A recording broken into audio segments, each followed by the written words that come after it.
আর আমাদের যে জমি বিক্রির যে ব্যবস্থাপনা সেটাতে এতই গলদ রয়েছে, সেটা বলে আর শেষ করা যাবে না। কারণ যারা এটা ঠিক করবে তারা আসলে এই ধরনের সমস্যায় পড়ে না। তাহলে তারা কেন এটা ঠিক করতে যাবে? এটি আমার কাছে মনে হয়।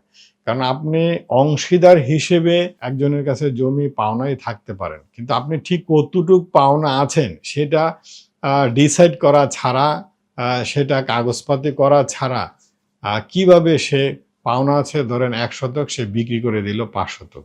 এই যে প্রকৃত জমির মালিক তাকে সমস্যায় ফেলা, তাকে প্রেশারাইজ করে তার কাছ থেকে অর্থ লুটে নেওয়া, এই সমাজের প্রভাবশালী লোকগুলো আসলে এগুলোই করে থাকে। আমার মনে হয় এই ধরনের অংশী আমার সাধারণ জ্ঞানে যেটা আমি বলতে চাই, আর সমাধান হিসেবে এই জমিগুলো বিক্রির ক্ষেত্রে অবশ্যই আপনাকে বন্টননামা, একেবারে পাকা বন্টননামা যদি নিজেদের মধ্যে হয় সেটাও হতে পারে, অথবা যদি নিজেদের মধ্যে বনিবনা বা বন্টননামা নিয়ে কোনো ঝামেলা থাকে তাহলে আদালত থেকে সেই বন্টননামা আনার পরেই কেবলমাত্র এই অংশীদের জমি বিক্রয়যোগ্য হবে বলে বিবেচনা করা উচিত, এবং এটাই করা উচিত। তাহলে ওই যে বিশেষ ক্যারেক্টারের যে লোকগুলো প্রত্যেক গ্রামে ২ জন করে থাকে, এছাড়া তাদেরকে এই কাজ থেকে নিবৃত্ত করা কোনোভাবে আমার মনে হয় সম্ভব হবে না।